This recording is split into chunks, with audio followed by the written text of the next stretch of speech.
way that they report on these issues. Specifically about the Tufts Daily, because I think the way that they have chose to respond to this issue is unacceptable.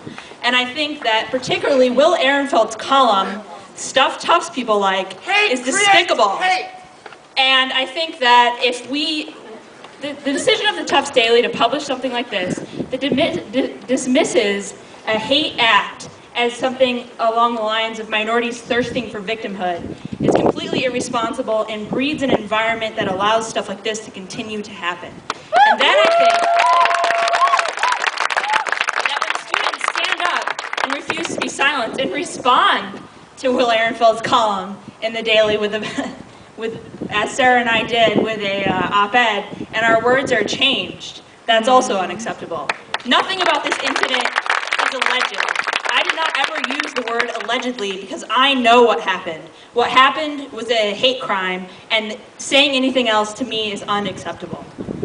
And I'll move forward. I'm a little angry. But I'd like to say that unfortunately as seniors, this is not the first rally Jen and I have attended. This is not the second rally Jen and I have attended. And this is not the first time we've called on the administration to do something about this. We must respond as a community or things like this will continue to happen. When things like this happen repeatedly over and over again, it's not an aberration. It's not oh, this is one bad apple in a great community that is Tufts University. No, it's a sign that we are doing something wrong as a community. We are lacking the education and curriculum needed to make our students responsible members of the community, and we are lacking an administrative response to issues like this that prevents them from happening again. And most importantly, because after every one of these incidents, one of the main things Jen and I have heard from students and have felt ourselves when we have been the targets of these incidents is that we are not supported by the administration. The administration does not respond immediately, and they do not respond in a supportive fashion that makes students feel like what happened was wrong and we will be here to prevent it from happening again.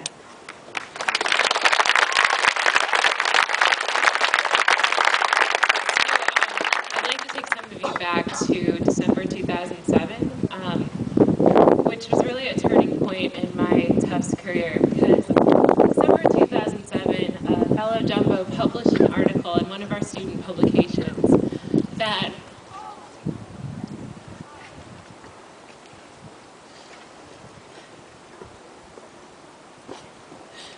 invalidated my experience to be here as a black woman, and said hateful words that have meaning and have purpose.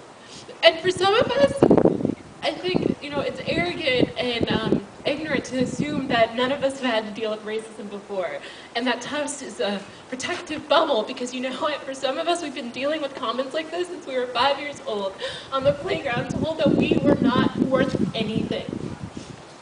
And last week, when I had to hold one of my Asian American friends who was crying just like I cried 2 years ago, the same issues that she's had to deal with regarding racism on this campus, where I pay $50,000 a year to work. How dare you say that you're a supportive community? How dare you? Because there is no reason why I, as a student of color, Sophia, as a member of a disenfranchised community, should have to be here as seniors when we should be studying for our finals and getting ready for the next phase of our life. Shame on you. Shame on all of you.